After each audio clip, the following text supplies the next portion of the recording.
What is happening, everybody? Welcome back to KCbassguys, dude. We're back on the test lake. We are back from vacation. Yeah, back from vacation. Thanks for watching the videos that Tennessee Bass Dad and I put together. What we're doing today here on the test lake is we are going to review a couple of rod and reel setups. Once again, Abu Garcia, but these are the SilverMax combos that I put together. It's actually a SilverMax reel on a Vengeance rod. So Todd's got the spinning version of it here, and I've got the bait casting version. So we are going to tie onto these. At the end of the video, as usual, we'll give it a scorecard. All right, y'all, here we go. Garcia SilverMax. Doing a little top water dog walking action right now.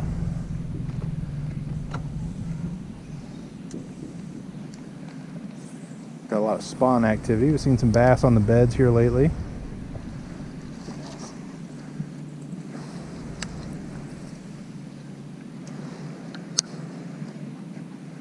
So I have this particular setup here, guys, the SilverMax reel. One of the things I like about this particular reel is the bail closing. I've got the option of just turning the handle, or there's this little button that pops up here too.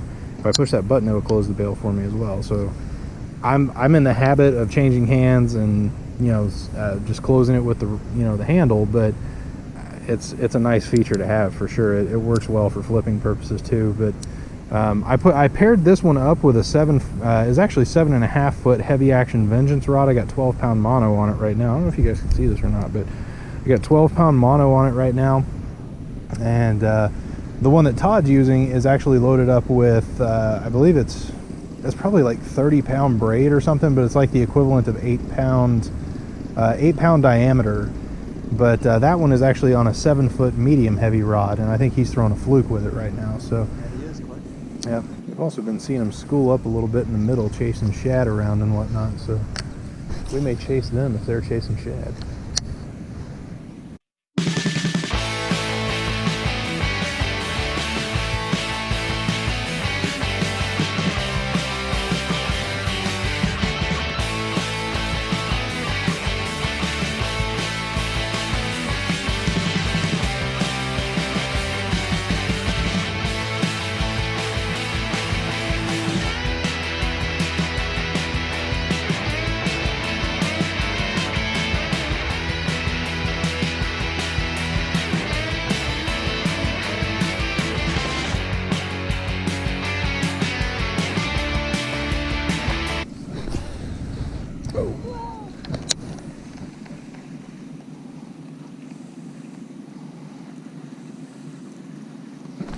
There he is. Yeah. Oh, he's got spunk.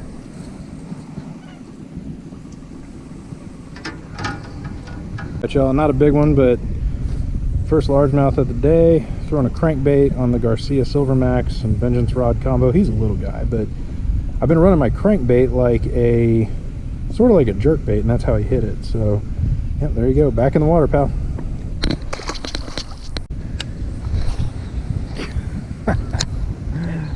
Jeez, I'm struggle bussing here.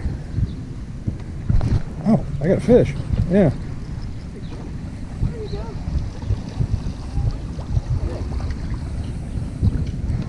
Another little guy. There you go, guys. Fish number 2. Better largemouth. Still not a keeper, but better. That one was on the shad wrap that we reviewed before. But yeah, we'll let this guy go here. See you, pal.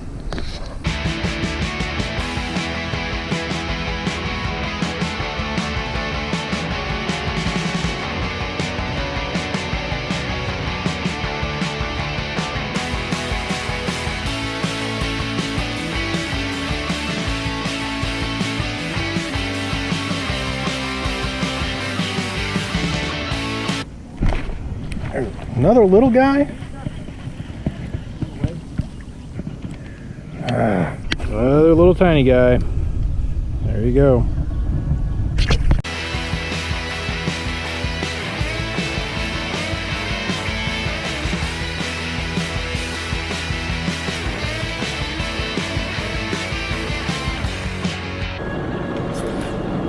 Please.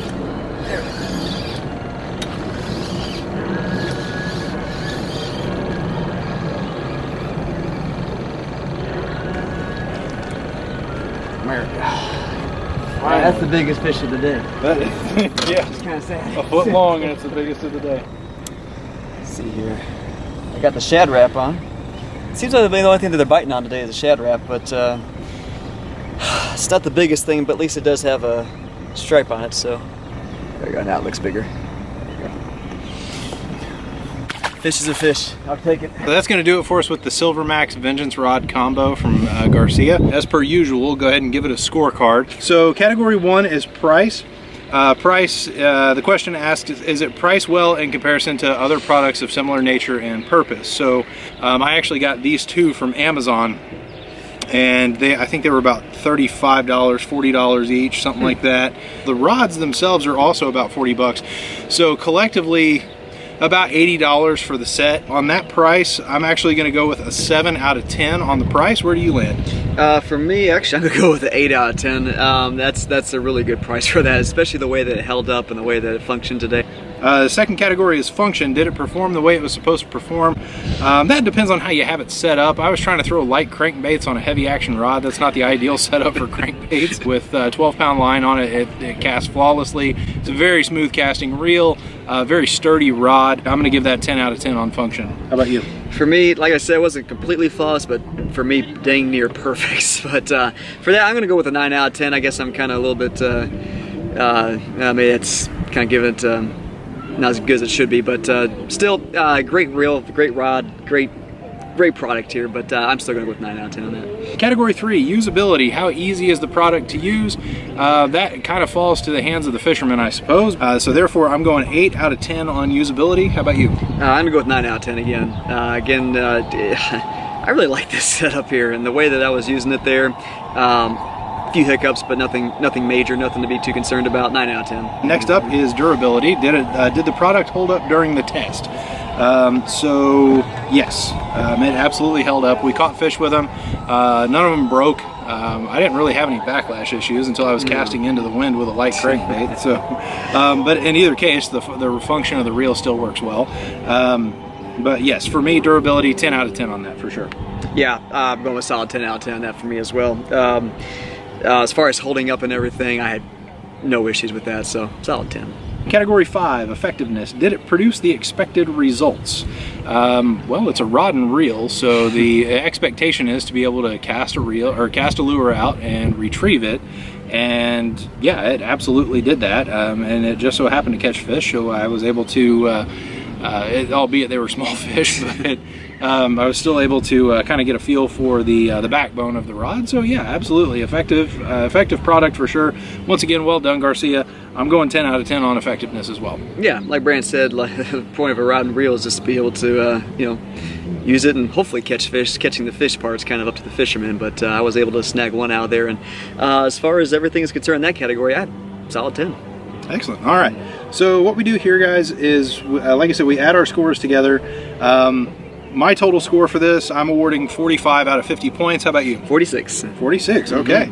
So Todd's 46 combined with my 45 gives us a total of 91. To get the official KCbassguys score, we take the average of that, and you come up with 45.5 or 45 and a half out of 50 possible points. I think that is, to this point, that is our highest scoring product that we've reviewed so far. So excellent job, Garcia. Once again, well done for that. Guys, we'll leave links in the description below where you can get information about the Vengeance Rod and the SilverMax reels. Click the like button, let us know that you were here. Also click the subscribe button over here. Let us know what you want to do, what you want us to review as well. We appreciate you stopping by. Thank you for watching KC Bass Guys. Again, I'm Brandon. I'm Todd. Y'all have a good one.